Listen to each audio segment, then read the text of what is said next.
नमस्कार दोस्तों and welcome to my channel. कैसे हैं आप सब? उम्मीद है सब बहुत ही बढ़िया होंगे। तो आज यहाँ पे आपके सामने मैंने टॉपिक लिखा हुआ है Thorndike trial and error theory. तो ये जो थ्योरी है ये एक लर्निंग थ्योरी है, किस तरीके से हम चीज़ें सीखते हैं। तो उसके ऊपर कुछ एक्सपेरिमेंट किए गए और यहाँ पे एक्सपेरिमेंट किया है थॉर्नडाइक ने। ये एक साइकोलॉजिस्ट रहे हैं। तो इन्होंने जो अपनी थ्योरी का नाम रखा जिसके ज़रिए ये बताते हैं कि लर्निंग किस प्रकार होती है, तो उन्होंने नाम रखा trial and error theory. Trial का मतलब होता है बार बार चीज़ों को करना, ट्राई करना, अगेन अगेन रिपीट करना किसी चीज़ को। और एरर का मतलब होता है गलतियां करना। तो अगर मोटे तौर पे कहूँ तो आपको इस थ्योरी में ये बताया गया है कि किस प्रकार हम बार बार कोशिश करते हैं, गलतियां करते हैं और लास्ट में चीज़ों को सीख जाते हैं, लर्न कर लेते हैं। ठीक है, तो ये जो थ्योरी है ये उन बच्चों के लिए इम्पोर्टेंट है जिन बच्चों ने नेट का पेपर देना है, सीटेट का पेपर देना है, कोई भी स्टेट लेवल यहाँ पे आपका टीचिंग एग्जाम देना है, चाहे वो यूपी टेट हो, एच टेट हो। और इसके अलावा अगर आप बीएड में पढ़ते हैं, बीएड कर रहे हैं, आपकी ट्रेनिंग हो रही है टीचर की, तो वहाँ पे आपके लिए काफ़ी यूजफुल है क्योंकि आपके सिलेबस का ही हिस्सा है ये थ्योरी। ठीक है, तो स्टार्ट करते हैं, पूरी डिटेल में हम इसको पढ़ेंगे। और इससे पहले बता दूं जो थॉर्नडाइक हैं ये एक साइकोलॉजिस्ट हैं, ये अमेरिकन साइकोलॉजिस्ट रहे हैं। इनका पूरा नाम अगर आप देखोगे तो इस तरीके से लिखा रहता है E.L. थॉर्नडाइक। तो यहाँ पे थॉर्नडाइक तो एक तरीके से आप समझ सकते हो कि इनका सरनेम है, इस तरीके से समझ लो। पूरा नाम है एडवर्ड ली थॉर्नडाइक, तो हम इनको रेफर करते हैं थॉर्नडाइक की। ठीक है, तो पूरा नाम है, अगर कोई पूछ ले आपसे तो इनका पूरा नाम है एडवर्ड ली थॉर्नडाइक। ठीक है, तो स्टार्ट करते हैं ट्रायल एंड एरर थ्योरी। सबसे पहले यहाँ पे मैंने पिक्चर अटैच की हुई है एडवर्ड ली थॉर्नडाइक की। तो इनके बारे में हम थोड़ी सी इंफॉर्मेशन लेते हैं और उसके बाद हम ऑफिशियली अपनी ये जो थ्योरी है उसको समझेंगे। तो सबसे पहला पॉइंट यही है कि ये एक अमेरिकन साइकोलॉजिस्ट थे, यानी अमेरिका के थे ये, और ये क्या थे? एक साइकोलॉजिस्ट थे। इसके बाद ये एजुकेशनल साइकोलॉजी के फादर माने जाते हैं, यानी अगर आपसे पूछ लिया जाए कि किसे पिता माना जाता है एजुकेशनल साइकोलॉजी का, तो आप किनका नाम लोगे? थॉर्नडाइक का लोगे। अब इन्होंने जो अपनी थ्योरी दी है ट्रायल एंड एरर थ्योरी, ये एक एसआर थ्योरी है। ये क्या एक एसआर थ्योरी है? उससे पहले ये एस और आर क्या है वो चीज समझना जरूरी है। एस का मतलब है स्टिमुलाई और आर का मतलब है रिस्पॉन्स। स्टिमुलाई कोई भी चीज हो सकती है जो हमें मजबूर करे एक रिस्पॉन्स देने के लिए। कोई भी चीज जिससे हमें ऐसा फील हो कि उस समय हम कोई रिस्पॉन्स जनरेट कर देंगे। कोई भी चीज हो सकती है, कोई देखने के लिए चीज हो सकती है, कोई महसूस करी कोई चीज सुनी है जिसके तुरंत बाद हम एक रिस्पॉन्स दे रहे हैं। तो उस चीज को जिसकी वजह से हम रिस्पॉन्स जनरेट कर रहे हैं उसे हम स्टिमुलाई कहते हैं। और रिस्पॉन्स का मतलब होता है कि कोई भी हमारा एक्शन, कोई भी चीज हमने की, वही हमारा रिस्पॉन्स है। एग्जाम्पल के लिए बताती हूँ। एग्जाम्पल के लिए सबसे इजी सा एग्जाम्पल ये होता है कि अगर आपने कोई भी गरम गरम चीज टच कर ली है, अगर आपने कोई गरम गरम, यहाँ पे हम कह सकते हैं कोई रोटी भी अपने हाथ में ले ली है या कोई गरम चीज टच कर ली है, तो वो जो गरम चीज है वो स्टिमुलाई है, वो आपको मजबूर कर रही है एक रिस्पॉन्स देने के लिए। और आपका रिस्पॉन्स ये होगा कि आप वहां से हाथ को जल्द से जल्द हटा लोगे, कुछ सेकंड के अंदर ही हटा लोगे। मान लो यहाँ पे गलती से आपकी जो मोमबत्ती आपने जला रखी है और इस मोमबत्ती की जो फ्लेम है यहाँ पे अगर आप थोड़ी देर हाथ रखोगे तो ऑटोमेटिकली आपका हाथ जो है वहां से हट जाएगा, क्योंकि वो जो गरम, यहाँ पे हम कह सकते हैं फ्लेम है, जो गरम गरम फ्लेम है वो आपको मजबूर कर रही है, स्टिमुलेट कर रही है आपके रिस्पॉन्स को, जिसकी वजह से आप अपना हाथ कुछ सेकंड के अंदर पीछे हटा लोगे। और एग्जाम्पल समझाती हूँ। कई बच्चे चिटिंग करते हैं। अगर कोई बच्चा चिटिंग कर रहा है उसे डर तो रहता है टीचर आना जाए, तो अगर जैसे ही टीचर आएंगे तो ऑटोमेटिकली वो कुछ रिएक्शन करने लग जाता है, डर सा जाता है वो। अगर वो कहीं से देख के लिख रहा होगा जल्द से जल्द उस चीज को बंद करता है। तो टीचर वहां पे स्टिमुलाई का काम कर रहे हैं और बच्चे फटाक से रिस्पॉन्स कर रहे हैं, चीटिंग को बंद कर रहे हैं। तो वहां पे क्या हो रहा है? स्टिमुलस का काम कौन कर रहे हैं? टीचर कर रहे हैं, जो किसी रिस्पॉन्स को जनरेट करने में मजबूर कर रहे हैं। और रिस्पॉन्स जो है वो उसको स्टिमुलाई के प्रति एक एक्शन हो रहा है। तो ये एस और आर होते हैं। तो यहाँ पे जो थॉर्नडाइक की थ्योरी है वो SR थ्योरी है, यानी बेस्ड है स्टिमुलस और रिस्पॉन्स पे। तो इन्होंने यही स्टेटमेंट दी है कि learning is the result of association between stimuli and response. Thorndike के अनुसार जब हम कोई चीज़ सीखते हैं, लर्न करते हैं, तो वो एक परिणाम होती है, एक रिजल्ट होती है किस चीज़ का, जब स्टिमुलस और रिस्पॉन्स के बीच में एक लिंक बनती है, कनेक्शन बनती है, कोई एसोसिएशन बनती है, यानी दोनों एक साथ जब काम करते हैं, स्टिमुलस और रिस्पॉन्स, तो उसका जो रिजल्ट होता है ये होता है कि हम कोई चीज़ सीख लेते हैं। फॉर एग्जाम्पल, जैसे मैंने आपको बताया था यहाँ पे, अगर आपने कोई गर्म चीज़ टच की है और आपका जो वहाँ से रिस्पॉन्स रहा कि अपने आप ही आपका हाथ वहाँ से हट जाएगा, तो आपने यहाँ से ये चीज़ सीखी कि ये चीज़ गर्म है, इस पे मुझे हाथ नहीं लगाना। यानी जब दोनों चीज़ें साथ काम कर रही हैं, स्टिमुलस और रिस्पॉन्स, तो ऑटोमेटिकली वहाँ पे हम चीज़ें सीख रहे हैं, लर्न कर रहे हैं। तो यहाँ पे इन्होंने अपनी थ्योरी में यही चीज़ें आपको बता रखी हैं। इनका कहना यह है कि trial and error means committing errors while trying to achieve a goal और सॉल्विंग अ प्रॉब्लम। इनके कहने का मतलब ये रहा है यहाँ पे कि ट्रायल और एरर, जो यहाँ पे इनकी थ्योरी के अंदर वर्ड यूज किए गए हैं, ट्रायल और एरर, इसका मतलब ये है कि बार बार चीज़ों को ट्राई करना, उसमें गलतियां करते रहना, ताकि हम एक गोल को अचीव कर सकें और एक प्रॉब्लम को सॉल्व कर सकें। मान लो कि यहाँ पे आपके पास एक प्रॉब्लम है, बार बार आप इसको ट्राई करोगे तो आप कुछ गलतियां भी करोगे और उन गलतियों की वजह से आप रुक भी जाओगे वहां पे, लेकिन एक समय ऐसा आएगा इन गलतियों को करते करते आप सीख जाओगे और उस गोल को अचीव कर लोगे। तो इनके कहने का मतलब है ट्राई करते रहेंगे, एरर करते रहेंगे, लेकिन अल्टीमेटली हम उस चीज को लर्न कर जाएंगे, सीख जाएंगे। तो यहाँ पे हमने कनेक्शन देखा है स्टिमुलस और रिस्पॉन्स के बीच में, कि जो स्टिमुलस और रिस्पॉन्स है दोनों साथ में काम करते हैं, दोनों के बीच में एसोसिएशन है, कनेक्शन है, इसी वजह से इसको थ्योरी ऑफ कनेक्शनिज्म के नाम से हम जानते हैं। ठीक है, तो एक थोड़ी सी डिटेल थी, अब थोड़ा आगे चलते हैं। तो इसके अंदर इन्होंने जो एक्सपेरिमेंट है, देखो अपनी थ्योरी को वैलिडेट करने के लिए, उसको एक अच्छा यहाँ पे कह सकते हैं, उसको एक रिप्रेजेंटेशन देने के लिए, यानी अपनी थ्योरी को सही साबित करने के लिए, जो साइकोलॉजिस्ट हैं वो किसी ना किसी चीज के ऊपर एक्सपेरिमेंट करते हैं। तो उसी तरीके से थॉर्नडाइक ने यहाँ पे एक्सपेरिमेंट किया था बिल्ली के ऊपर, यानी कि कैट के ऊपर। तो उन्होंने क्या किया, इस तरीके से कैट को लिया, और ये कैट कैसी है, हंग्री है, यानी बहुत ज्यादा भूखी है। अभी आपको समझ में आएगा इसका भूखे होने से क्या रिलेशन है। तो देखो यहाँ पे उन्होंने एक भूखी बिल्ली को लिया और इस तरीके से इसको इस पिंजरे में बंद कर दिया। यहाँ पे इस तरीके से अंदर यहाँ पे रस्सी लगा दी कि इस रस्सी को अगर ये ऐसे खींचेगी बिल्ली, तो होगा क्या, ये जो यहाँ पे दिखाई दे रहा है लॉक सा, वो खुल जाएगा और बिल्ली बाहर आ सकती है। और यहाँ पे ये बिल्ली भूखी है, हंग्री है। अगर हम भूखे होते हैं और अगर हमारे सामने खाना रखा हो तो हम झटपटाएंगे, हमारा मन करेगा जल्दी जल्दी से हम इस खाने के पास पहुंचे और उसको खा जाएं। तो वैसे ये बिल्ली भूखी थी, इसको पिंजरे में बंद कर दिया और उसके जस्ट आगे यहाँ पे खाना रख दिया, और ये बिल्ली का फेवरेट खाना है। तो बिल्ली क्या करेगी, भूखी है बिल्ली झटपटाएगी, जल्द से जल्द कोशिश करेगी कि मैं जल्दी से इस खाने के पास जाऊं और फटाक से इसको चट कर दूं। तो बिल्ली ने क्या किया, बिल्ली ने हाथ पैर मारना शुरू किया। आप देख सकते हो यहाँ पे सेकंड इमेज के अंदर बिल्ली क्या कर रही है, ट्राई कर रही है कैसे ना कैसे इसको खोलूं। बिल्ली ने ट्राई किया, लेकिन बिल्ली ने कर दी एरर। अब बिल्ली ने एरर कर दी तो ये दरवाजा तो नहीं खुलेगा, तो बिल्ली वापस बंद ही हो गई। अब बिल्ली ने वापस, बिल्ली की जो भूख है वो बढ़ती जा रही है, कैट जो है बहुत ज्यादा हंग्री हो गई है, तो बिल्ली वापस से झटपटा रही है, वापस से कोशिश कर रही है। फिर से बिल्ली ने ट्राई किया, लेकिन फिर से एरर कर दी और वो खाने तक नहीं पहुंच पाई। लेकिन अल्टीमेटली इतनी सारी मतलब कोशिशें करने के बाद, इतनी सारी मूवमेंट करने के बाद, एक चांस बाय चांस बिल्ली ने क्या किया, एक गलती से ही हम कह सकते हैं कि सही तरीके से उस जो ये रस्सी सी लटका रखी थी, इसको सही तरीके से टच कर दिया, खींच दिया, जिसकी वजह से क्या हुआ, ये दरवाजा खुल गया और यहाँ पे बिल्ली जो है खाने के पास आ गई। तो यही यहाँ पे लास्ट में उसने चीज सीख ली, बिल्ली ने सीख लिया कि कैसे इस पिंजरे को खोलना है। तो फिर बाद में जब वापस से खाना खाने के बाद वापस जब बिल्ली वापस भूखी हो गई, तो वापस इसको पिंजरे में बंद किया गया, और अब की बार थॉर्नडाइक ने देखा कि अब की बार पहले से कम टाइम लगा बिल्ली को पिंजरे से बाहर आने में, क्योंकि अब बिल्ली सीख गई थी कि कैसे रस्सी को खींचना है और कैसे बाहर निकल के जल्दी से आना है और खाने को खा जाना है।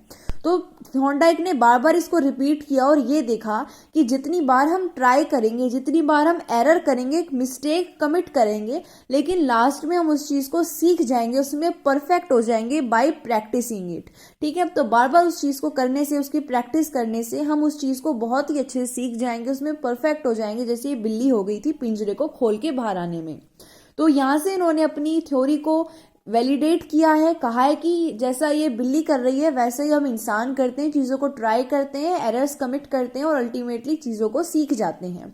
तो यहाँ पे कैट के जरिए थॉर्नडाइक ने अपनी थ्योरी को समझाया था। ठीक है, किस पे एक्सपेरिमेंट किया था? हंगरी कैट के ऊपर। तो यहाँ पे देख सकते हो आप, मैंने यहाँ पे पूरा नाम भी लिखा हुआ था, एडवर्ड ली थॉर्नडाइक जो साइकोलॉजिस्ट है उनका पूरा नाम है। आप देख सकते हो एक कैट किस तरीके से पिंजरे के अंदर अपने हाथ पैर मार रही है ताकि ये पिंजरा खुल जाए और ये जो हंगरी कैट है फटाक से जाए और खाने को खा जाए। ठीक है, इसके बाद हम बात करते हैं, जब हमने देखा जैसे जो बिल्ली है भूखी है तो इसकी आंखों में कैसे खाने की पिक्चर आ रही है, तो ऐसे यहाँ पे जो बिल्ली है वो हिप्नोटाइज होगी, उसकी आंखों में बस खाना ही खाना घूम रहा था। क्यों? क्योंकि बिल्ली का मोटिव था, बिल्ली की जो ड्राइव थी वो क्या थी? उसकी हंगर थी, उसकी भूख थी। अगर बिल्ली भूखी ही नहीं होती तो उसको पिंजरे में डालते वो सो जाती। बिल्ली को क्या मतलब, बिल्ली का पेट तो भरा हुआ है।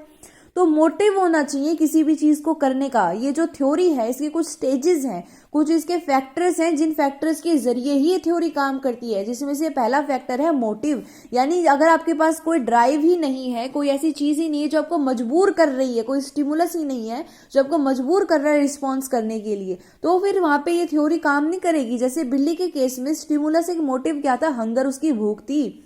और उसका गोल क्या था? उसका गोल ये था कि वो खाना खा ले, यानी खूब जो खाना था, फूड था, वो उसका गोल था। बैरियर क्या था? वो जो पिंजरा था, वो जो केज था, बॉक्स था, वो क्या था? एक बैरियर का काम कर रहा था, रुकावट का काम कर रहा था। क्योंकि हमने देखा इस बिल्ली को तो हमने पिंजरे के अंदर ऐसे बंद कर रखा था एक्सपेरिमेंट के दौरान, और ये बिल्ली जो है खाना को सिर्फ देख पा रही थी, खाने तक पहुंच नहीं पा रही थी। जब बैरियर भी हो गया, हमने बिल्ली को केज में भी बंद कर दिया, तो बिल्ली रैंडम मूवमेंट्स कर रही थी, यानी कि जो फिक्स नहीं है, ऐसी मूवमेंट कर रही थी जो फिक्स नहीं है, यानी ट्राई कर रही थी, बार बार उस चीज को ट्राई कर रही थी कि कैसे ना कैसे इसको खोल दूं मैं और खाना खा लूं। लेकिन बाय चांस उसको सक्सेस मिली, चांस सक्सेस, यानी कि गलती से वो सक्सेसफुल हो गई। फिर क्या हुआ? वापस जब बिल्ली को पिंजरे में बंद किया गया तो बिल्ली ने सिलेक्ट किया कि ये वाला जो तरीका है मेरा पिंजरे से बाहर आने का, यानी ये वाला सही मूवमेंट है मेरा। बिल्ली ने सिलेक्ट किया कि ये वाला मूवमेंट सही है, इसको मूवमेंट को करते ही मैं बाहर आ जाऊंगी। फिर बिल्ली ने उस चीज को फिक्स कर दिया। बिल्ली पिंजरे के अंदर जाती, फटाक से बाहर आती, खाना खाती, वापस पिंजरे में जाती, बाहर आती, खाना खाती, यानी उसने फिक्स कर दिया अपने मूवमेंट को। उसने चीजों को सीख लिया, उसने जो रिस्पॉन्स है सेटिस्फैक्ट्री रिस्पॉन्स को उसने फिक्स कर दिया, जिसके जरिए वो इजीली यहाँ पे जो चीजें हैं वो सीख चुकी थी, लर्न कर चुकी थी। तो ये थॉर्नडाइक की थ्योरी थी। इसके जरिए उन्होंने दो लॉज दिए लर्निंग के, एक उन्होंने प्राइमरी लॉ दिया और दूसरा सेकेंडरी लॉ दिया है। दोनों लॉ इंपॉर्टेंट है। सबसे पहले प्राइमरी लॉ ऑफ लर्निंग के बारे में बात करते हैं। तो सबसे पहला इसमें लॉ आता है लॉ ऑफ मेंटल रेडीनेस। तो इस लॉ के जरिए ये बताना चाहते हैं कि जब भी हम कोई काम करते हैं तो हमारे पास एक मोटिवेशन होना चाहिए, क्योंकि जब तक हम मेंटली तैयार नहीं है हम उस चीज को नहीं करते। जैसे जो बिल्ली है वो मेंटली तैयार थी, वो विलिंगनेस था, उसके अंदर एक मोटिवेशन था कि हाँ मुझे भूख लगी है तो मुझे खाना दिखाई दे रहा है, उसके पास वो मोटिवेशन था। अगर उसके पास मोटिवेशन ही नहीं होता तो वो पिंजरे के बाहर आने की कोशिश ही नहीं करती। तो सबसे पहले आपके पास होना चाहिए मेंटल रेडीनेस, एक विलिंगनेस होनी चाहिए, मोटिवेशन होना चाहिए किसी काम को करने का, तभी आप किसी भी काम को यहाँ पे स्टार्ट करोगे। उसके बाद लॉ ऑफ इफेक्ट आता है। तो जब आप किसी काम को करते हो, अब वो जो उसका इफेक्ट है वो पॉजिटिव भी हो सकता है और उसका इफेक्ट नेगेटिव भी हो सकता है। इससे पहले आप देखो तो लॉ ऑफ प्रैक्टिस लिख सकते हो कि जब आप चीजें स्टार्ट करोगे तो आप उस चीज की प्रैक्टिस करोगे। तो आप जब उस प्रैक्टिस को करोगे, जैसे हमने देखा बिल्ली ने बहुत सारी मूवमेंट ट्राई की थी, उसमें से कुछ यूजफुल भी थी और कुछ यूजफुल नहीं थी। तो उसमें से आप बार बार ट्राई करोगे, चीजों की प्रैक्टिस करोगे, तो कुछ ऐसी चीजें निकल के आएंगी जो यूज में है, आएंगी आपके, यूजफुल रहेंगी। तो उन चीजों को आप सिलेक्ट करोगे, उन चीजों को आप फिक्स करोगे और स्ट्रेंथन करोगे, यानी जो आपके काम की चीजें आप उनको और भी ज्यादा पक्का करते जाओगे, स्ट्रेंथन करते जाओगे। फिर इस चीज का इफेक्ट जो है प्रैक्टिस का वो नेगेटिव भी हो सकता है और पॉजिटिव भी हो सकता है। अगर आपने सही चीजों को फिक्स किया, आपने सही मूवमेंट को फिक्स किया, तो इसका इफेक्ट पॉजिटिव होगा, वो पिंजरा जैसे खुल गया था, तो आप सही डायरेक्शन में लर्निंग करोगे। लेकिन अगर आप प्रैक्टिस ही गलत चीजों की करोगे, ऐसी चीजों की करोगे जो यूजफुल ही नहीं है, तो वहां पे उसका जो इफेक्ट होगा नेगेटिव होगा, आप गलत चीजें यहाँ पे लर्न कर जाओगे। तो सबसे पहले मेंटल रेडीनेस होनी चाहिए, बार बार चीजों को प्रैक्टिस करोगे, उसके बाद उसका इफेक्ट चेक करोगे पॉजिटिव है या नेगेटिव है। वो जो चीज है उसका इफेक्ट जो आ रहा है, जो आपने लर्निंग की है, वो किसी काम की भी है या नहीं है, ये लास्ट में हम चेक करते हैं। ठीक है, तो ये 3 लॉ है हमारे पास मेन जो है वो प्राइमरी लॉ ऑफ लर्निंग के। ठीक है, law of mental readiness, law of practice and law of effect. इसके बाद हमारे पास कुछ 5 हैं हमारे पास टोटल ये सेकेंडरी लॉ ऑफ लर्निंग। तो जिसके अंदर आता है लॉ ऑफ मल्टीपल रिस्पॉन्सेज। हमने देखा था कि जो बिल्ली है उसने भी बहुत सारे रिस्पॉन्सेज दिए थे, यानी उसने कोई फिक्स नहीं दिया था, मल्टीपल वेज में नई नई सिचुएशन में नए नए तरीके से रिस्पॉन्स देंगे।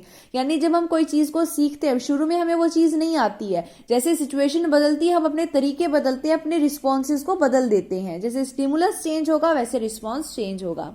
लॉ ऑफ एटीट्यूड की बात करते हैं, इसमें वही चीज आ जाती है कि अगर आपका एटीट्यूड पॉजिटिव है, आप उस चीज को करना चाहते हो, तो आप उस चीज की तरफ मोटिवेट होगे, उस चीज को करोगे। लेकिन अगर आपका उस चीज के प्रति एटीट्यूड ही नेगेटिव है, आप उस चीज को करना ही नहीं चाहते, तो आप उस चीज को नहीं करोगे और चीजों को लर्न नहीं कर पाओगे।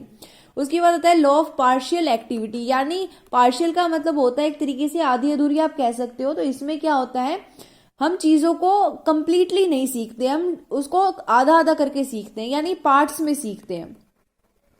फॉर एग्जाम्पल जैसे हमने कोई चीज सीखनी है, फॉर एग्जाम्पल मैं आपको बताती हूँ, जैसे अगर आपने इंग्लिश लैंग्वेज सीखी थी तो सबसे पहले आपने अल्फाबेट सीखे थे। आपने अल्फाबेट सीखने के बाद आपने सीखा उनको अरेंज कैसे करना है। जैसे आपने सीखा ANT एंट, तो आपने पहले तो यहाँ पे अल्फाबेट सीखे, फिर आपने इससे एक लेटर बनाया, फिर बाद में आप उसको सेंटेंस भी बनाने लगे। तो हम कोई भी एक्टिविटी करते हैं, जब नई चीजें ट्राई करते हैं, नई चीजें सीखते हैं, तो एरर भी करते हैं, तो हम चीजों को कोशिश करें कि पार्ट्स में सीखें, चीजों को लर्न करें पार्ट्स में, छोटे छोटे टुकड़ों में लर्न करें और लास्ट में उसको कंबाइन कर सकें, ताकि हमारी लर्निंग जो है वो कंप्लीट हो सके। अगर यहाँ पे हम कैट की बात करते हैं, तो कैट ने पहले धीरे धीरे अलग अलग यहाँ पे मूवमेंट को किया, मतलब उसने रैंडम मूवमेंट की और लास्ट में उन्हीं मूवमेंट को फिक्स किया, उन्हीं मूवमेंट्स को कंबाइन किया जो उसके काम की थी, जिससे जो केज है वो खुल गया था। इसके अलावा हम बात करते हैं लॉ ऑफ एसिमिलेशन या फिर एनालॉजी। इसके अंदर यही चीज आती है कि हम यहाँ पे चीजों की डिसिमिलैरिटीज और सिमिलैरिटीज, जो एक जैसी सही चीजें उन्हें एक जगह कैटेगराइज करते हैं और जो हमारे काम की चीजें नहीं है हम उन्हें एक तरफ करते रहते हैं। और इसके बाद हम देखते हैं लॉ ऑफ एसोसिएटिव शिफ्टिंग। इसमें क्या होता है, इसमें हम जो भी चीजें सीखते हैं उसको एक जगह नहीं फिक्स करते। मान लो अगर बिल्ली ने पिंजरे को खोलना सीखा, अगर बिल्ली ने पिंक कलर के पिंजरे को खोलना सीखा, तो वो ब्लू रंग के पिंजरे को भी तो खोल सकती है ना। यानी जो हमारी लर्निंग है वो शिफ्ट होती रहती है, सिर्फ एक जगह काम नहीं आती है। अगर जैसे मैं आपसे बात करूं, अगर आपने इंग्लिश लैंग्वेज सीख ली, अगर आपने इंग्लिश लैंग्वेज सीख ली, तो आपने क्या एक ही चीज के लिए सीखी है? क्या आपने सिर्फ लिखने के लिए सीखी है, सिर्फ आपने पढ़ने के लिए सीखी है? आप उसको जहां पे वो यूज होगी वहां पे उसको यूज करने की कोशिश करोगे। अगर आपको बोलनी है तब यूज करोगे, लिखनी है तब यूज करोगे, किसी को कोई लेटर भेजना है तब यूज करोगे। हर एक जगह हमारी लर्निंग जो है वो शिफ्ट होती रहती है, यानी कनेक्ट होके एक सिचुएशन से दूसरी सिचुएशन में वो चीजें शिफ्ट होती रहती है, उसे हम बोलते हैं एसोसिएटिव शिफ्टिंग। ठीक है, तो यहाँ पे 2 प्रकार के मेन लॉ थे, एक था प्राइमरी लॉ और दूसरा था सेकेंडरी लॉ। प्राइमरी में हमने 3 देखे और यहाँ पे हमने 5 जो लॉ है सेकेंडरी लॉ वो देखे। इसके बाद सबसे इंपॉर्टेंट, अगर आप बीएड के छात्र हैं तो आपके लिए सबसे इंपॉर्टेंट ये है कि इस जो थ्योरी है इसका एजुकेशनल इम्प्लीकेशन क्या है, एजुकेशन में क्या रोल है इसका। तो इसका रोल ये है कि जो लर्नर होता है वो इंडिपेंडेंट बनता है, वो खुद ही चीजों को ट्राई करता है, एरर्स भी कमिट करता है, लेकिन अल्टीमेटली चीजों को सीख जाता है। नेक्स्ट ये है connection between stimuli and response. जो चीजें हैं वो नेचुरली हो रही हैं, स्टिमुलाई अगर है तो रिस्पॉन्स भी बच्चा खुद दे रहा है, जिससे वो एक्टिव भी है और साथ में उसका रोल यहाँ पे है, तो वो चीजों को लर्निंग बाय डूइंग से कर पाएगा। और नेक्स्ट ये है कि बच्चों के अंदर मोटिवेशन आएगा, उनके अंदर मेंटल रेडीनेस की स्टेट बनेगी, जिससे उनके अंदर इच्छा जगेगी, विलिंग टू लर्न, वो खुद ही चीजों को सीखने की कोशिश करेंगे, उनके अंदर इच्छा होगी चीजों को सीखने की। और ये है कि यूज ऑफ प्रीवियस नॉलेज, जैसे हमने देखा था लर्निंग शिफ्ट होती है, एसोसिएटिव शिफ्टिंग होती है लर्निंग की, एक सिचुएशन से दूसरी सिचुएशन में जाती है लर्निंग। तो इसमें क्या होता है, जो आपने पहले चीजें सीख रखी हैं उसका भी यूज होता रहता है, यानी कोई भी चीज बिना काम की नहीं होती है, जो प्रीवियस नॉलेज है वो हर जगह यहाँ पे अप्लाई होती रहती है। और इसमें यह होता है कि जब हमें पता होता है हमारे गोल क्या है, हमने देखा था ये गोल डायरेक्टेड है। अगर आपको गोल नहीं पता है, अगर आपको मोटिव, अगर आपके पास कोई मोटिव नहीं है, मान लो जैसे उस बिल्ली को भूख नहीं लगी होती, उसके सामने गोल नहीं होता, खाना नहीं होता, तो उसमें उतना इतना उतावलापन नहीं आता कि वो जल्दी से जाए उसको खा ले। ठीक है, तो ये क्या करती है, इससे जो भी लर्निंग होती है उसका एक पर्पज होता है, गोल होता है हमारे सामने कि इस चीज को सीखने के लिए हम वो कर रहे हैं।